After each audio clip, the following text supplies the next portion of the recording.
Hello dear friends, PSCയുടെ വിവിധ പരീക്ഷകൾക്ക് ഉതകുന്ന കുറച്ച് കമ്പ്യൂട്ടർ സയൻസ് ക്വസ്റ്റ്യൻസ് ആണ് ഇന്നത്തെ ഈ വീഡിയോയിൽ നമ്മൾ കവർ ചെയ്യുന്നത്.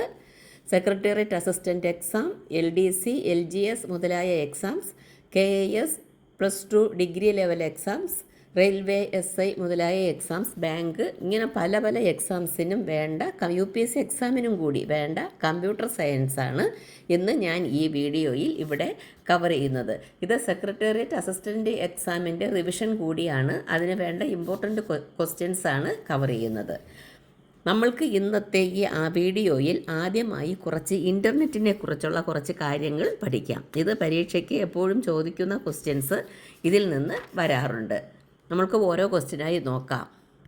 ഞാൻ എല്ലാ സബ്ജക്റ്റിനെ കുറിച്ചും വീഡിയോ ചെയ്ത് എൻ്റെ ചാനലിൽ ഇട്ടിട്ടുണ്ട്. PSC പരീക്ഷയ്ക്ക് വരുന്ന എല്ലാ ടോപ്പിക്കിനെ കുറിച്ചും ഞാൻ കവർ ചെയ്തിട്ടുണ്ട്. എൻ്റെ ചാനൽ കണ്ടിട്ടില്ല എങ്കിൽ സബ്സ്ക്രൈബ് ചെയ്ത് കാണുക. ആദ്യം കുറച്ച് ഇൻ്റർനെറ്റിനെ കുറിച്ചുള്ള കുറച്ച് കാര്യങ്ങൾ പഠിക്കാം. ലോകത്താകമാനമുള്ള കമ്പ്യൂട്ടർ ശൃംഖലകളെ പരസ്പരം ബന്ധിപ്പിക്കുന്ന സംവിധാനമാണ് ഇൻ്റർനെറ്റ് എന്ന് നമ്മൾക്ക് എല്ലാവർക്കും അറിയാം. ലോകത്ത് ആകമാനമുള്ള കമ്പ്യൂട്ടർ ശൃംഖലകളെ പരസ്പരം ബന്ധിപ്പിക്കുന്ന സംവിധാനമാണ് ഇൻ്റർനെറ്റ്. ഇത് എല്ലാവർക്കും അറിയാവുന്ന കാര്യമാണ്. ഈ ഇൻ്റർനെറ്റിൻ്റെ തുടക്കം എന്നറിയപ്പെടുന്നത് അർപ്പാനെറ്റാണ്. അമേരിക്കൻ പ്രതിരോധ വകുപ്പിൻ്റെ കമ്പ്യൂട്ടർ ശൃംഖലയാണ് അർപ്പാനെറ്റ്. അർപ്പാനെറ്റ് എന്ന് പറഞ്ഞാൽ അഡ്വാൻസ്ഡ് റിസർച്ച് പ്രോജക്ട്സ് ഏജൻസി നെറ്റ്വർക്കാണ്. ഇതാണ് ഇൻ്റർനെറ്റിൻ്റെ തുടക്കം എന്നറിയപ്പെടുന്ന നെറ്റ്വർക്ക് അർപ്പാനെറ്റാണ്. ഇൻ്റർനെറ്റിൻ്റെ പ്രാരംഭ രൂപമായ അർപ്പാനെറ്റിന് വേണ്ടി കമ്പ്യൂട്ടറിൽ നിന്ന് കമ്പ്യൂട്ടറിലേക്ക് സന്ദേശം അയക്കാനുള്ള പ്രോഗ്രാം കണ്ടുപിടിച്ചത് റേ ടോം ലിൻസൺ എന്ന ആളാണ്. റേ ടോം ലിൻസൺ ആണ് ഇൻ്റർനെറ്റിൻ്റെ പ്രാരംഭ രൂപം അർപ്പാനെറ്റാണെന്ന് നമ്മൾ പറഞ്ഞു. ആ അർപ്പാനെറ്റിന് വേണ്ടി കമ്പ്യൂട്ടറിൽ നിന്ന് കമ്പ്യൂട്ടറിലേക്ക് സന്ദേശം അയക്കാനുള്ള പ്രോഗ്രാം കണ്ടുപിടിച്ചത്. കമ്പ്യൂട്ടർ പ്രോഗ്രാം ഉണ്ടല്ലോ, അത് കണ്ടുപിടിച്ചത്. അപ്പോൾ ഇൻ്റർനെറ്റിനെ കുറിച്ചുള്ള ഒരു തുടക്കം നിങ്ങൾക്ക് മനസ്സിലായല്ലോ. ലോകത്താകമാനമുള്ള കമ്പ്യൂട്ടർ ശൃംഖലകളെ പരസ്പരം ബന്ധിപ്പിക്കുന്ന സംവിധാനമാണ് ഇൻ്റർനെറ്റ്. അതിൽ അർപ്പാനെറ്റാണ് അമേരിക്കൻ പ്രതിരോധ വകുപ്പിൻ്റെ കമ്പ്യൂട്ടർ ശൃംഖല. ഇൻ്റർനെറ്റിൻ്റെ തുടക്കം എന്നറിയപ്പെടുന്നത് അർപ്പാനെറ്റാണ്. അഡ്വാൻസ്ഡ് റിസർച്ച് പ്രോജക്ട്സ് ഏജൻസി നെറ്റ്വർക്കാണ് അർപ്പാനെറ്റ്. ഇൻ്റർനെറ്റിൻ്റെ പ്രാരംഭരൂപമായ അർപ്പാനെറ്റിൽ കമ്പ്യൂട്ടറിൽ നിന്ന് കമ്പ്യൂട്ടറിലേക്ക് സന്ദേശം അയക്കാനുള്ള പ്രോഗ്രാം കണ്ടുപിടിച്ചത് റേ ടോം ലിൻസൺ ആണ്. അടുത്ത് നമുക്ക് www അറിയാമല്ലോ. നമ്മൾ ഏത് സൈറ്റ് എടുക്കുമ്പോഴും www. എന്ന് പറഞ്ഞല്ലേ തുടങ്ങുന്നത്. അത് വേൾഡ് വൈഡ് വെബാണ് www എന്നതുകൊണ്ട് ഉദ്ദേശിക്കുന്നത്. ഇൻ്റർനെറ്റിൽ നിന്ന് വിവരങ്ങൾ ലഭ്യമാക്കുന്നതിനുള്ള ഉപാധിയാണ് വേൾഡ് വൈഡ് വെബ് www. ഇൻ്റർനെറ്റിൽ നിന്ന് വിവരങ്ങൾ ലഭ്യമാക്കുന്നതിനുള്ള ഒരു ഉപാധി, അതാണ് വേൾഡ് വൈഡ് വെബ്. 1989 മാർച്ച് 12-നാണ് ഇത് ആരംഭിച്ചത്. വേൾഡ് വൈഡ് വെബ് ആരംഭിച്ചത്. ടീം ബെർണേഴ്സ്-ലീ ആണ് ഉപജ്ഞാതാവ്. 1989 മാർച്ച് 12-നാണ് www ആരംഭിച്ചത്. ടിം ബെർണേഴ്സ്-ലീ ആണ് ഉപജ്ഞാതാവ്. wwwയിൽ വിവരങ്ങൾ ലഭ്യമാക്കാനായി തയ്യാറാക്കിയ പ്രത്യേക പേജിനെയാണ് നമ്മൾ വെബ് പേജ് എന്ന് വിളിക്കുന്നത്. ഓരോന്ന് നമ്മൾ സെർച്ച് ചെയ്യുമ്പോഴും ഓരോന്നും നമ്മൾ എടുക്കുമ്പോഴും നമ്മൾ വെബ് പേജുകളാണ് ഓപ്പൺ ചെയ്യാറ്. അതിൽ ഈ വേൾഡ് വൈഡ് വെബിൽ നിന്ന് വിവരങ്ങൾ ലഭ്യമാക്കാനായി തയ്യാറാക്കിയ പ്രത്യേക പേജിനെയാണ് നമ്മൾ വെബ് പേജ് എന്ന് വിളിക്കുന്നത്. നമ്മൾക്കറിയാം കോഡ് ഭാഷകളുണ്ട്. അതിൽ HTML ഭാഷ ഉപയോഗിച്ചാണ് വെബ് പേജുകൾ തയ്യാറാക്കുന്നത്. ഹൈപ്പർ ടെക്സ്റ്റ് മാർക്കപ്പ് ലാംഗ്വേജ്, അതാണ് HTML. ആ HTML ഭാഷ ഉപയോഗിച്ചാണ് വെബ് പേജുകൾ www തയ്യാറാക്കുന്നത്. ഇനി നമ്മൾക്ക് വിവിധ URL ഉണ്ടെന്ന് നമ്മൾക്കറിയാം. URL എന്ന് പറഞ്ഞാൽ യൂണിഫോം റിസോഴ്സ് ലൊക്കേറ്ററാണ് URL. ഈ അഡ്രസ്സ് ഉപയോഗിച്ചാണ് വെബ് പേജുകളെ നമ്മൾ സൂചിപ്പിക്കുന്നത്. URL ഉപയോഗിച്ചാണ് നമ്മൾ വെബ് പേജുകൾ സൂചിപ്പിക്കുന്നത്. വെബ് പേജിലെ പ്രധാന പേജിനെയാണ് ഹോം പേജ് എന്ന് പറയുന്നത്. അതിൻ്റെ ഫ്രണ്ടിൽ തന്നെ ഡിസ്പ്ലേ വരുന്ന മെയിൻ പേജാണ് ഹോം പേജ്. ആ ഹോം പേജിൽ നിന്നാണ് നമ്മൾ ഓരോ പേജിലോട്ടും നമ്മൾ പോകുന്നത്. ഇൻ്റർനെറ്റിൽ വിവരങ്ങൾ ലഭ്യമാക്കാൻ സഹായിക്കുന്ന സോഫ്റ്റ്വെയറുകളെ നമ്മൾ പറയുന്നത് വെബ് ബ്രൗസറുകൾ എന്നാണ്. ഇൻ്റർനെറ്റിൽ വിവരങ്ങൾ ലഭ്യമാക്കാൻ സഹായിക്കുന്ന സോഫ്റ്റ്വെയറാണ് വെബ് ബ്രൗസറുകൾ. നമ്മൾക്കറിയാമല്ലോ, എക്സ്പ്ലോറർ, യുണിക്സ്, ഇങ്ങനെ പല പല വെബ് ബ്രൗസറുകളുണ്ട് നമ്മൾക്ക്. അപ്പോൾ വെബ് ബ്രൗസറുകളെക്കുറിച്ച് നമുക്ക് ഡീറ്റെയിൽഡായിട്ട് പിന്നെ പഠിക്കാം. വെബ് ബ്രൗസറുകൾക്ക് ഉദാഹരണങ്ങളായിട്ട് നമ്മൾക്ക് കുറേ ഉദാഹരണങ്ങളുണ്ട്. അതിൽ നമ്മൾ സാധാരണയായി അറിയാമല്ലോ, എക്സ്പ്ലോറർ ഉണ്ട്, ഗൂഗിൾ ക്രോം ഉണ്ട്, ഇൻ്റർനെറ്റ് എഡ്ജ് ഉണ്ട്, ഫയർഫോക്സ് ഉണ്ട്, എപ്പിഫാനി മുതലായവകളെല്ലാം വെബ് ബ്രൗസറുകൾക്ക് ഉദാഹരണങ്ങളാണ്. Firefox, Epiphany, Google Chrome, internet explorer, edge മുതലായവ വെബ് ബ്രൗസറുകൾക്ക് ഉദാഹരണമാണ്. മോസില്ല പ്രോജക്റ്റിൻ്റെ വെബ് ബ്രൗസർ ഫയർഫോക്സ് ആണ്. മോസില്ല പ്രോജക്റ്റിൻ്റെ വെബ് ബ്രൗസർ എന്ന് പറയുന്നത് ഫയർഫോക്സ് ആണ്. ഇതിൽ ഏതിൽ നിന്ന് വേണോ നമ്മൾക്ക് PSC പരീക്ഷകൾക്ക് ക്വസ്റ്റ്യൻ പ്രതീക്ഷിക്കാം. ഗ്നോം പ്രോജക്റ്റിൻ്റെ വെബ് ബ്രൗസർ എപ്പിഫാനിയാണ്. ഗ്നോം പ്രോജക്റ്റ് നമ്മൾ പറഞ്ഞു, മോസില്ല പ്രോജക്റ്റിൻ്റെ വെബ് ബ്രൗസർ ഫയർഫോക്സ് ആണ്. പക്ഷേ ഗ്നോം പ്രോജക്റ്റിൻ്റെ വെബ് ബ്രൗസർ എപ്പിഫാനിയാണ്.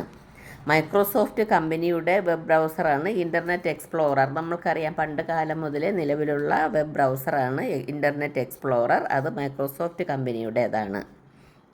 ഇൻ്റർനെറ്റിൽ സൂക്ഷിച്ചിരിക്കുന്ന വിവരങ്ങളുടെ പ്രത്യേക വിലാസം എന്ന് പറയുന്നത് വെബ്സൈറ്റിൻ്റെ വിലാസമാണ്. ഇൻ്റർനെറ്റിൽ സൂക്ഷിച്ചിരിക്കുന്ന വിവരങ്ങളുടെ പ്രത്യേക വിലാസം, നിങ്ങൾക്കറിയാം, ഓരോന്നിനും ഓരോ പ്രത്യേക ഐഡിയ ഉണ്ട്. ഇത് എന്ന് പറയുന്നത് വെബ്സൈറ്റിൻ്റെ വിലാസമാണ്, അതിൻ്റെ അഡ്രസ്സാണ്. പലതരം വിവരങ്ങൾ വിവിധ പേജുകളിലായി വിന്യസിച്ച് പരസ്പരം ബന്ധിപ്പിച്ച വെബ് പേജുകളുടെ കൂട്ടം ആണ് വെബ്സൈറ്റുകൾ. അപ്പോൾ വെബ്സൈറ്റുകൾ എന്തോന്നാണ്? വെബ്സൈറ്റുകൾ എന്ന് പറഞ്ഞാൽ വെബ് പേജുകളുടെ കൂട്ടം എന്ന് വേണമെങ്കിൽ പറയാം.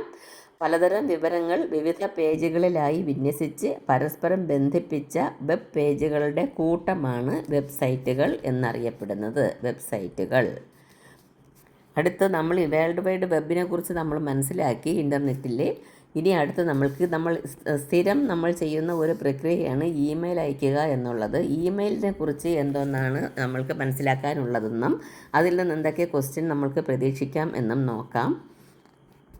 ഇൻ്റർനെറ്റിൻ്റെ സഹായത്തോടെ നടത്തുന്ന ഇലക്ട്രോണിക് ആശയവിനിമയ സംവിധാനമാണ് ഇലക്ട്രോണിക് മെയിൽ. അതാണ് ഇമെയിൽ. ഇമെയിലിൻ്റെ ഫുൾ ഫോം ഇലക്ട്രോണിക് മെയിൽ എന്നാണ്. ഇൻ്റർനെറ്റിൻ്റെ സഹായത്തോടു കൂടി നടത്തുന്ന ഇലക്ട്രോണിക് ആശയവിനിമയ സംവിധാനമാണ്, അതാണ് ഇമെയിൽ. റേ ടോംലിൻസനാണ് ഇമെയിലിൻ്റെ പിതാവ്. ഇമെയിലിൻ്റെ പിതാവ് ആരാണ്? Ray Tomlinson. ഇതെല്ലാം ഓർത്തോളണം. റേ ടോംലിൻസൺ ഇമെയിലിൻ്റെ പിതാവ്. ജിമെയിൽ, യാഹൂ, ഹോട്ട്മെയിൽ, റെഡിഫ്മെയിൽ എന്നിവയാണ് ഉദാഹരണങ്ങൾ. നമ്മളുടെ ഇമെയിലിൻ്റെ ഉദാഹരണങ്ങളാണ്. നിങ്ങൾക്കറിയാമല്ലോ, ഇപ്പോൾ ഗൂഗിളൊക്കെ ഉള്ളത് ജിമെയിലിലാണ്. പിന്നെ yahoo.com എന്ന് പറഞ്ഞ് നമ്മൾ എഴുതുന്നത് യാഹൂ ആണ്. പിന്നെ ഹോട്ട്മെയിലുണ്ട്, റെഡിഫ്മെയിലുണ്ട്. ഇതെല്ലാം മെയിലുകൾക്ക് ഉദാഹരണമാണ്. ഉപയോക്താവിന് ആവശ്യമുള്ള വിവരങ്ങൾ വേൾഡ് വൈഡ് വെബിൽ നിന്ന് അന്വേഷിച്ച് കണ്ടെത്താൻ സഹായിക്കുന്ന വെബ്സൈറ്റുകളാണ് സെർച്ച് എൻജിൻ. നമ്മൾക്കറിയാം, ഗൂഗിൾ ഒരു സെർച്ച് എൻജിനാണ്. ഇതുപോലെ പലതരം സെർച്ച് എൻജിൻസ് ഉണ്ടെന്ന് നമ്മൾക്കറിയാം. സെർച്ച് എൻജിൻ്റെ ഉപയോഗമെന്ന് പറഞ്ഞാൽ ഉപയോക്താവിന് ആവശ്യമുള്ള വിവരങ്ങൾ വേൾഡ് വൈഡ് വെബിൽ നിന്ന് അന്വേഷിച്ച് കണ്ടെത്താൻ സഹായിക്കുന്നു. അതാണ് വെബ്സൈറ്റുകളുടെ സെർച്ച് എൻജിൻ. ഉദാഹരണത്തിന് നമ്മൾക്ക് ഗൂഗിൾ, യാഹൂ, ബിദ്, ആൾട്ട വിസ്ത, ബെയ്ഡു മുതലായവയെല്ലാം ഈ സെർച്ച് എൻജിന് ഉദാഹരണമാണ്. ഗൂഗിൾ, യാഹൂ, ബിദ്, ആൾട്ട വിസ്ത, ബെയ്ഡു ഇതെല്ലാം ഉദാഹരണങ്ങളാണ്. നമ്മളുടെ ഈ ഇമെയിൽ സന്ദേശങ്ങൾ വെർച്വൽ രൂപത്തിൽ ആശയവിനിമയം ചെയ്യപ്പെടുന്നതിനെയാണ് ഡേറ്റ കമ്മ്യൂണിക്കേഷൻ എന്ന് പറയുന്നത്. നമ്മൾ ഡേറ്റ അങ്ങോട്ടും ഇങ്ങോട്ടും കമ്മ്യൂണിക്കേറ്റ് ചെയ്യുമല്ലോ. ആ ഡേറ്റ കമ്മ്യൂണിക്കേഷൻ വെർച്വൽ രൂപത്തിൽ ആശയവിനിമയം ചെയ്യപ്പെടുന്നതാണ്. സന്ദേശങ്ങൾ വെർച്വൽ രൂപത്തിൽ ആശയവിനിമയം ചെയ്യപ്പെടുന്നതിനെയാണ് നമ്മൾ എന്ത് പറയുന്നത്? ഡേറ്റ കമ്മ്യൂണിക്കേഷൻ എന്ന് പറയുന്നത്. ഒരേ ഒരു ദിശയിലേക്ക് മാത്രമോ, അതിനെ നമ്മൾ സിംപ്ലക്സ് എന്ന് പറയും. അല്ലെങ്കിൽ ഒരു സമയത്ത് ഒരു ദിശയിലേക്ക് മാത്രമോ, അതിനെ നമ്മൾ ഹാഫ് ഡ്യൂപ്ലക്സ് എന്ന് പറയും. അല്ലെങ്കിൽ രണ്ട് ദിശയിലേക്കുമോ, അതിനെ ഫുൾ ഡ്യൂപ്ലക്സ് എന്ന് പറയും. ഈ ആശയവിനിമയം നമ്മൾക്ക് നടത്താൻ പറ്റും.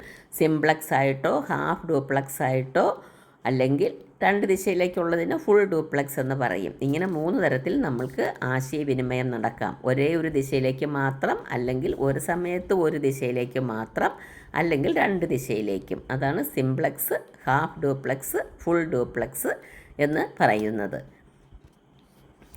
ഇൻ്റർനെറ്റിൽ ഒരു വെബ്സൈറ്റ് സ്ഥാപിച്ചിരിക്കുന്ന കമ്പ്യൂട്ടറാണ് സെർവർ.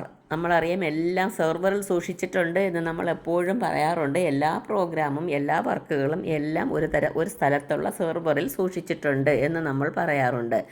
അതാണ് ഇൻ്റർനെറ്റിൽ ഒരു വെബ്സൈറ്റ് സ്ഥാപിച്ചിരിക്കുന്ന കമ്പ്യൂട്ടറാണ് സെർവർ എന്ന് പറയുന്നത്. അതിലാണ് എല്ലാം സ്റ്റോർ ചെയ്ത് വയ്ക്കുന്നത്. ഉപയോക്താക്കളുടെ പലതരം ആവശ്യങ്ങൾ നിറവേറ്റുന്നതിനായുള്ള പ്രോഗ്രാമുകൾ ഇതിൽ ഇൻസ്റ്റാൾ ചെയ്തിരിക്കും. ഏതിൽ? സെർവറിൽ ഇൻസ്റ്റാൾ ചെയ്തിരിക്കും. ഉപയോക്താക്കളുടെ പലതരം ആവശ്യങ്ങൾ നിറവേറ്റുന്നതിനുള്ള പ്രോഗ്രാമുകൾ സെർവറിൽ ഇൻസ്റ്റാൾ ചെയ്തിരിക്കും. സെർവറുമായി ബന്ധിപ്പിച്ചിരിക്കുന്ന ഓരോ കമ്പ്യൂട്ടറും ക്ലയൻറ്റ് കമ്പ്യൂട്ടർ എന്നറിയപ്പെടുന്നു. സെർവറുമായി ബന്ധിപ്പിച്ചിരിക്കുന്ന കമ്പ്യൂട്ടർ അറിയപ്പെടുന്നത് ക്ലയൻറ്റ് കമ്പ്യൂട്ടർ എന്നാണ്. അപ്പാഷെ, ഒറക്കിൾ എന്നിവയുടെ സെർവർ സോഫ്റ്റ്വെയർ ഉദാഹരണമാണ്. ഈ അപ്പാഷെ, ഒറക്കിൾ എന്നിവയുടെ സെർവർ സോഫ്റ്റ്വെയർ ക്ലയൻറ്റിന് ഉദാഹരണമാണ്. ഇൻ്റർനെറ്റിൽ കണക്ട് ചെയ്തിരിക്കുന്ന ഓരോ ഉപകരണത്തിനുമുള്ള പ്രത്യേക മേൽവിലാസത്തിനെയാണ് ഇൻ്റർനെറ്റ് പ്രോട്ടോകോൾ അഡ്രസ്സ് എന്ന് പറയുന്നത്. ഇൻ്റർനെറ്റിൽ കണക്ട് ചെയ്തിരിക്കുന്ന ഓരോ ഉപകരണവും, ഇൻ്റർനെറ്റുമായിട്ട് ഒത്തിരി ഉപകരണങ്ങൾ കണക്ട് ചെയ്തിരിക്കും എന്നറിയാം, അതുകൊണ്ടാണ് അതിന് ഇൻ്റർനെറ്റ് എന്ന് പറയുന്നത് തന്നെ.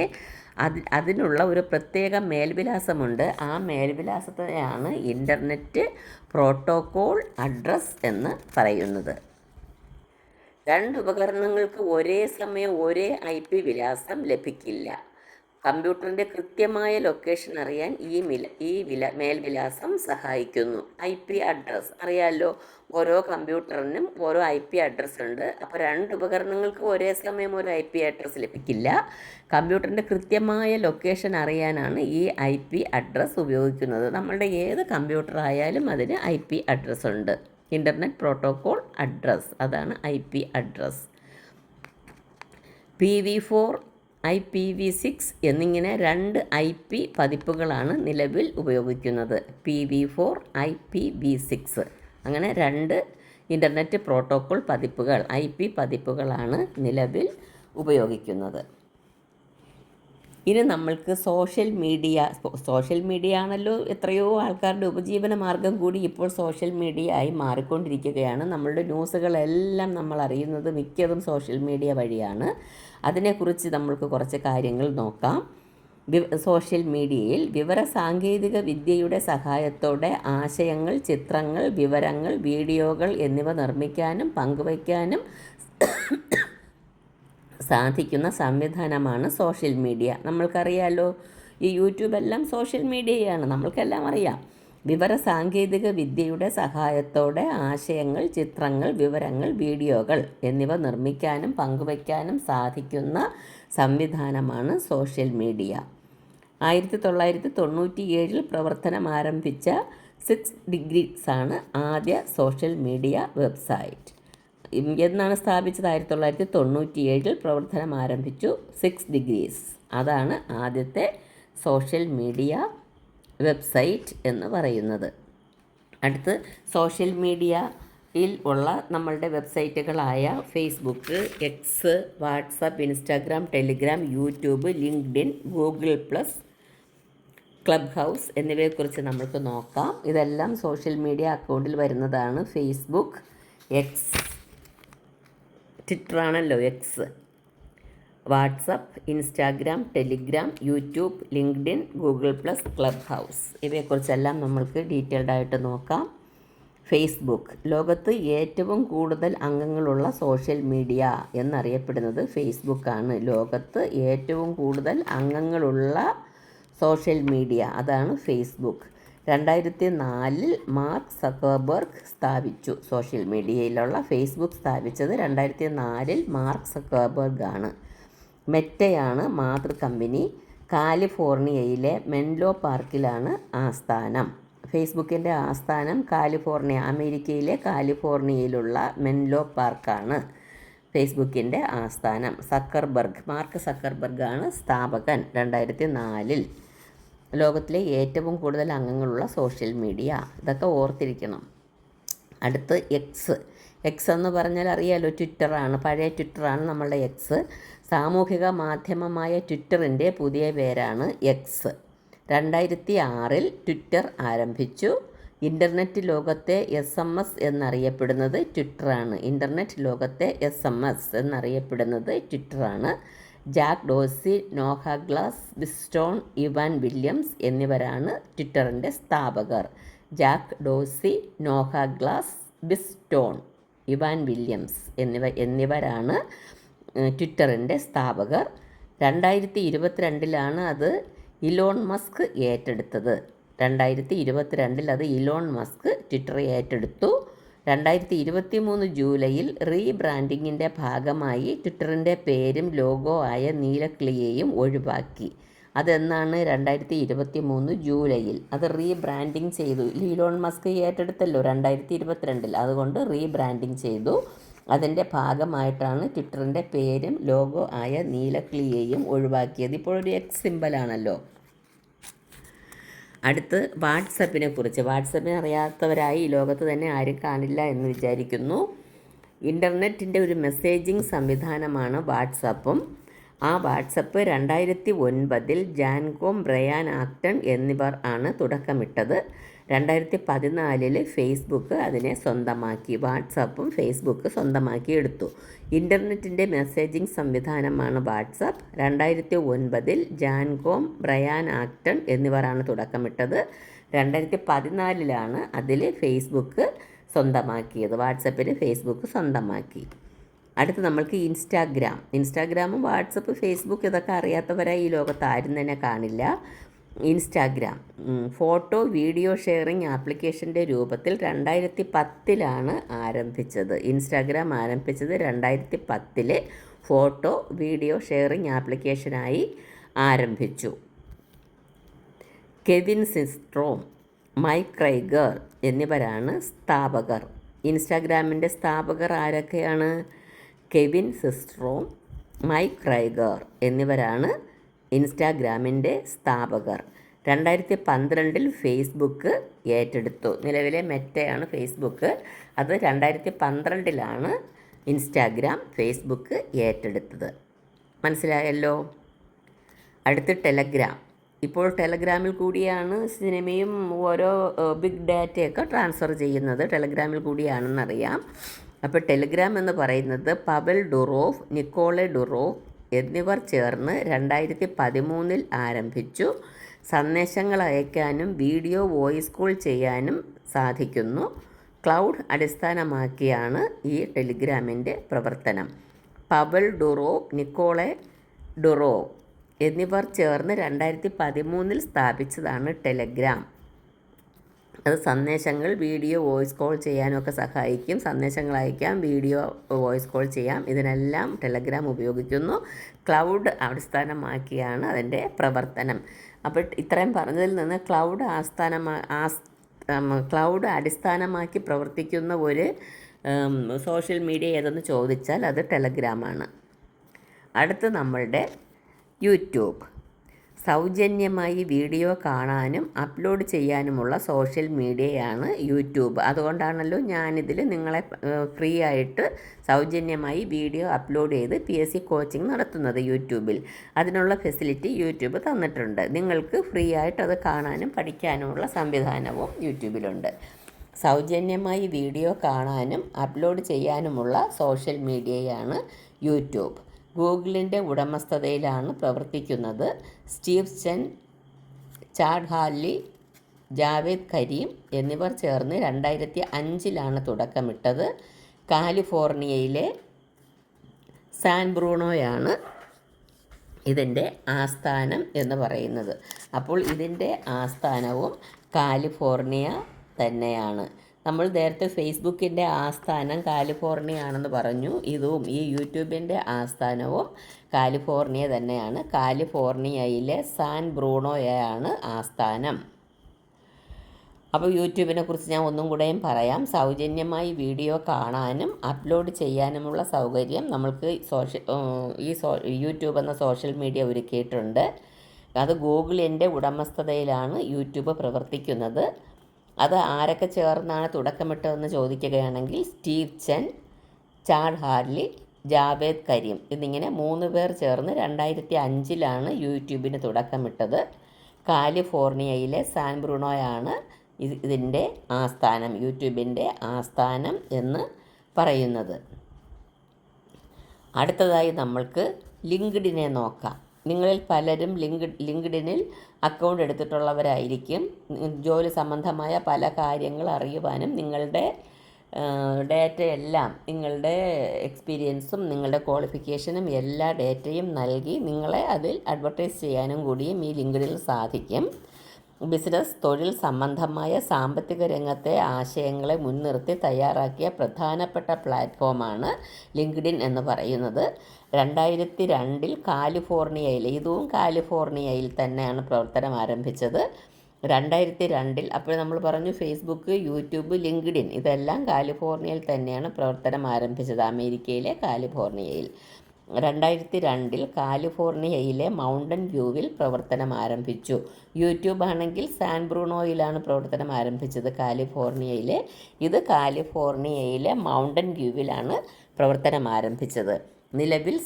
നിലവിലെ ആസ്ഥാനം എന്ന് പറയുന്നത് സണ്ണിവെയിലാണ്. മൗണ്ട് വ്യൂവിൽ പ്രവർത്തനം ആരംഭിച്ചെങ്കിലും നിലവിൽ ലിങ്ക്ഡിൻ്റെ ആസ്ഥാനം എന്ന് പറയുന്നത് സണ്ണിവെയിലാണ് ആസ്ഥാനം. Reid Hoffman, Konstantin Guericke, Jean Luc Vaillant, Allen Blue, Eric Ly എന്നിവരാണ് ലിങ്ക്ഡിൻ്റെ സ്ഥാപകർ. ആരൊക്കെയാണ് ലിങ്ക്ഡിൻ്റെ സ്ഥാപകർ? Reid Hoffman, Konstantin Guericke, Jean Luc Vaillant, Allen Blue. ഇതൊക്കെ അമേരിക്കക്കാരായത് കാരണമാണ് ഇങ്ങനത്തെ പേരുകൾ. അലൻ ബ്ലൂ, എറിക് ലേ എന്നിവരാണ് ലിങ്ക്ഡിൻ്റെ സ്ഥാപകർ. ഇത് നമുക്ക് ഡീറ്റെയിൽഡായിട്ട് ലിങ്ക്ഡിൻ നോക്കാം. ബിസിനസ്, തൊഴിൽ സംബന്ധമായ സാമ്പത്തിക രംഗത്തെ ആശയങ്ങളെ മുൻനിർത്തി തയ്യാറാക്കിയ പ്രധാനപ്പെട്ട പ്ലാറ്റ്ഫോമാണ് ലിങ്ക്ഡിൻ. 2002 ആരംഭിച്ചത്. കാലിഫോർണിയയിലെ മൗണ്ടൻ വ്യൂവിലാണ് 2002 ആരംഭിച്ചത്. അത് നിലവിൽ ഇപ്പോൾ സണ്ണി വെയിലിലാണ് ലിങ്ക്ഡിൻ്റെ ആസ്ഥാനം ഉള്ളത്. Reid Hoffman, Konstantin Guericke, Jean Luc Vaillant, Allen Blue, Eric Ly എന്നിവരാണ് ഇതിൻ്റെ സ്ഥാപകർ എന്ന് പറയുന്നത്. അപ്പോൾ ലിങ്ക്ഡിനെക്കുറിച്ച് ഏകദേശം മനസ്സിലായി കാണുമെന്ന് വിചാരിക്കുന്നു. അടുത്ത് നമ്മൾക്കറിയാം ഒരു ഗൂഗിൾ പ്ലസിനെ കുറിച്ച് എല്ലാവരും കേട്ടിട്ടുണ്ടായിരിക്കും. ഗൂഗിളിൻ്റെ ഒരു സോഷ്യൽ നെറ്റ്വർക്കിംഗ് സൈറ്റാണ് ഗൂഗിൾ പ്ലസ് എന്ന് പറയുന്നത്. 2011 ആരംഭിച്ച ഗൂഗിളിൻ്റെ സോഷ്യൽ നെറ്റ്വർക്കിംഗ് സൈറ്റാണ് ഗൂഗിൾ പ്ലസ്. ഇത് 2019 പ്രവർത്തനം അവസാനിപ്പിച്ചു. ഗൂഗിൾ പ്ലസ് 2019 പ്രവർത്തനം അവസാനിപ്പിച്ചു.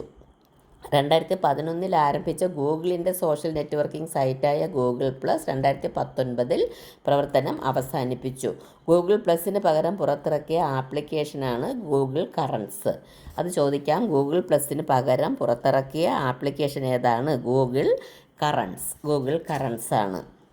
അടുത്ത് നമ്മൾക്ക് ഒരു സോഷ്യൽ മീഡിയയാണ് ക്ലബ് ഹൗസ് എന്ന് പറയുന്നത്. ഈ ക്ലബ് ഹൗസിനെ കുറിച്ച് നമ്മൾക്ക് നോക്കാം.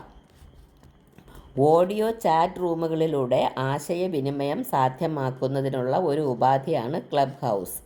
ഓഡിയോ ചാറ്റ് റൂമിനെ കുറിച്ച് അറിയാമായിരിക്കും. ഓഡിയോ ചാറ്റ് റൂമുകളിലൂടെ ആശയവിനിമയം സാധ്യമാക്കുന്നു ഈ ക്ലബ് ഹൗസ്. ഇതിൻ്റെ ആസ്ഥാനം ന്യൂയോർക്കാണ്. ബാക്കി 3 ആസ്ഥാനം നമ്മൾ കാലിഫോർണിയ ആണെന്ന് പറഞ്ഞു. ലിങ്ക്ഡിനും യൂട്യൂബും ഫേസ്ബുക്കൊക്കെ കാലിഫോർണിയ ആണെന്ന് പറഞ്ഞു. പക്ഷേ അതിൽ നിന്നെല്ലാം മാറി ഈ ക്ലബ് ഹൗസിൻ്റെ ആസ്ഥാനം അമേരിക്കയിൽ തന്നെയുള്ള ന്യൂയോർക്കാണ്. ക്ലബ് ഹൗസിൻ്റെ ആസ്ഥാനം പോൾ ഡേവിസൺ, രോഹൺ സെയ്ത്ത് എന്നിവർ ചേർന്ന് 2020 ഈ ക്ലബ് ഹൗസ് ആരംഭിച്ചത്. പോൾ ഡേവിസൺ, രോഹൺ സെയ്ത്ത് എന്നിവർ ചേർന്ന് 2020 ക്ലബ് ഹൗസ് ആരംഭിച്ചത്. ഇത് ന്യൂയോർക്ക് ആസ്ഥാനമായുള്ള ഒരു ഓഡിയോ ചാറ്റ് റൂമുകളിലൂടെ ആശയവിനിമയം നടത്താൻ സാധ്യമാക്കുന്ന ഒരു സോഷ്യൽ മീഡിയ ഉപാധിയാണ്. അപ്പോൾ ഇപ്പോൾ സോഷ്യൽ മീഡിയയെക്കുറിച്ച് നമ്മൾ പഠിച്ചത് ഏതൊക്കെയാണ്? സോഷ്യൽ മീഡിയയിൽ നമ്മൾ പഠിച്ചത് ഫേസ്ബുക്കിനെ കുറിച്ച് പഠിച്ചു. ഫേസ്ബുക്ക് എന്തുമായിരുന്നു? ലോകത്ത് ഏറ്റവും കൂടുതൽ അംഗങ്ങളുള്ള സോഷ്യൽ മീഡിയയാണ്. അത് സക്കർബർഗാണ് സ്ഥാപിച്ചത്. മെറ്റയാണ് മാതൃ കമ്പനി. കാലിഫോർണിയയിലെ മെൻലോ പാർക്കാണ് ആസ്ഥാനം എന്നെല്ലാം നമ്മൾ പഠിച്ചു. അടുത്ത് എക്സിനെ കുറിച്ച് പഠിച്ചു. എക്സ് എന്ന് പറഞ്ഞാൽ പഴയ ട്വിറ്ററാണ്. അതിൻ്റെ ലോഗോയും അതിൻ്റെ പേരും എല്ലാം റീബ്രാൻഡിങ് ചെയ്ത സമയത്ത് മാറ്റി എന്ന് നമ്മൾ പഠിച്ചു. Jack Dorsey, Noah Glass, Biz Stone, Evan Williams എന്നിവരാണ് സ്ഥാപകർ എന്ന് നമ്മൾ പറഞ്ഞു. അടുത്ത് നമ്മൾ വാട്സാപ്പിനെ കുറിച്ച് പഠിച്ചു. അതെല്ലാവർക്കും അറിയാം. ഇൻ്റർനെറ്റ് മെസ്സേജിംഗ് സംവിധാനം 2009 ആരംഭിച്ചത്. ജാൻഗോ ബ്രയാൻ ആക്ടൺ ആരംഭിച്ചു. 2014 അത് ഫേസ്ബുക്ക് വാങ്ങി എന്ന് പറഞ്ഞു. അടുത്ത് നമ്മൾ ഇൻസ്റ്റാഗ്രാമിനെ കുറിച്ച് നമ്മൾ പഠിച്ചു. ഇൻസ്റ്റാഗ്രാമിൽ ഫോട്ടോ വീഡിയോ ഷെയറിംഗ് ആപ്ലിക്കേഷനാണ് എന്ന് നമ്മൾക്കറിയാം. 2010 അത് ആരംഭിച്ചത്. കെവിൻ സിസ്ട്രോ, മൈക്ക് റൈഗർ എന്നിവരാണ് അത് സ്ഥാപിച്ചത്.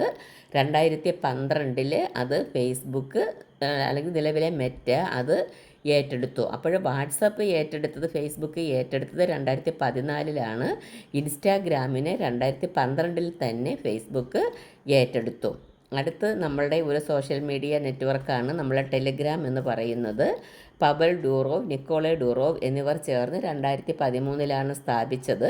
അതും ഇതുപോലെ സന്ദേശങ്ങൾ അയക്കാനും വീഡിയോ വോയിസ് കോൾ ചെയ്യാനുമൊക്കെ സാധിക്കുന്ന ഒന്നാണ്. ക്ലൗഡ് അടിസ്ഥാനമാക്കിയാണ് ഇതിൻ്റെ പ്രവർത്തനം. അത് പ്രത്യേകം ശ്രദ്ധിച്ചോളണം. ടെലഗ്രാം ക്ലൗഡ് അടിസ്ഥാനമാക്കിയാണ് പ്രവർത്തിക്കുന്നത്. അടുത്ത് കാലിഫോർണിയ തന്നെ ആസ്ഥാനമായുള്ള വേറൊരു സോഷ്യൽ മീഡിയ അക്കൗണ്ടാണ് യൂട്യൂബ് എന്ന് പറയുന്നത്. എല്ലാവർക്കും യൂട്യൂബ് അക്കൗണ്ട് കാണുമായിരിക്കും. സൗജന്യമായി വീഡിയോ കാണാനും വീഡിയോ അപ്ലോഡ് ചെയ്യാനും എല്ലാമുള്ള സൗകര്യം യൂട്യൂബ് ഒരുക്കിയിട്ടുണ്ട്.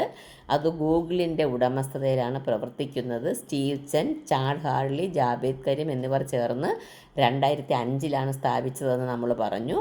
കാലിഫോർണിയയിലെ സാൻ ബ്രൂണോയാണ് ഇതിൻ്റെ ആസ്ഥാനം എന്നും നമ്മൾ പഠിച്ചു. പിന്നെ നമ്മൾ അടുത്ത് പഠിച്ചതെന്താണെന്ന് വെച്ചാൽ ലിങ്ക്ഡിനെ കുറിച്ചാണ് പഠിച്ചത്. ലിങ്ക്ഡിൻ ബിസിനസ്, തൊഴിൽ സംബന്ധമായ സാമ്പത്തിക രംഗത്തെ ആശയങ്ങളെ മുൻനിർത്തി തയ്യാറാക്കിയ പ്രധാനപ്പെട്ട പ്ലാറ്റ്ഫോമാണ്. അത് 2002 കാലിഫോർണിയയിലെ മൗണ്ടൻ വ്യൂവിലാണ് പ്രവർത്തനം ആരംഭിച്ചത്. 2002 പ്രവർത്തനം ആരംഭിച്ചെങ്കിലും ഇപ്പോൾ നിലവിൽ അത് സണ്ണി വെയിലാണ്. അതിൻ്റെ ആസ്ഥാനം സണ്ണി വെയിലാണ്. ഇപ്പോൾ നിലവിൽ പ്രവർത്തിക്കുന്നത് സണ്ണി വെയിലാണ്. അടുത്ത് Reid Hoffman, Konstantin Guericke, Jean Luc Vaillant, Allen Blue, Eric Ly എന്നിവരാണ് ഇതിൻ്റെ സ്ഥാപകർ എന്നും നമ്മൾ പഠിച്ചു. ലിങ്ക്ഡിൻ, നിങ്ങൾക്ക് പലർക്കും ലിങ്ക്ഡിൻ അക്കൗണ്ട് കാണുമായിരിക്കും. തൊഴിൽ സംബന്ധമായ വാക്കൻസി എല്ലാം അറിയാൻ പറ്റും ലിങ്ക്ഡിൻ വഴി.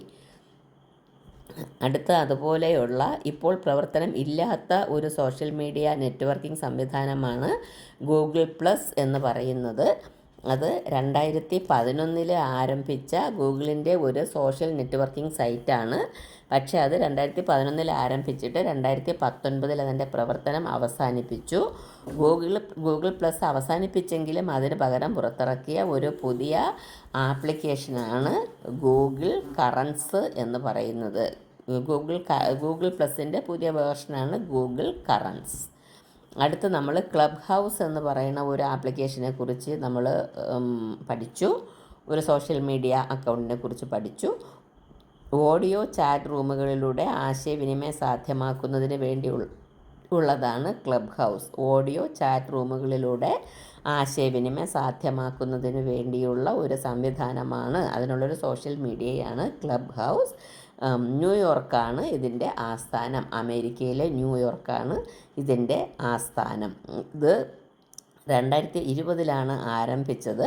2020 പോൾ ഡേവിസൺ, രോഹൻ സെയ്ത്ത് എന്നിവർ ചേർന്നാണ് ആരംഭിച്ചത്. ന്യൂയോർക്ക് ആസ്ഥാനമായുള്ള ക്ലബ് ഹൗസ് 2020 ആരംഭിച്ചു. നമ്മൾ സോഷ്യൽ മീഡിയ നെറ്റ്വർക്കിനെ കുറിച്ച് ഇത്രയും നമ്മൾ പഠിച്ചു. ഇതിൽ നിന്നൊക്കെ നിങ്ങൾക്ക് PSC പരീക്ഷയ്ക്ക് ക്വസ്റ്റ്യൻ ചോദിക്കാറുണ്ട്.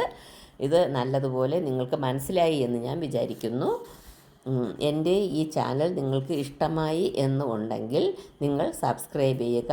ഇത് നിരന്തരം നിങ്ങൾ കാണുക, ഫ്രണ്ട്സിനെല്ലാം ഷെയർ ചെയ്ത് കൊടുക്കുക.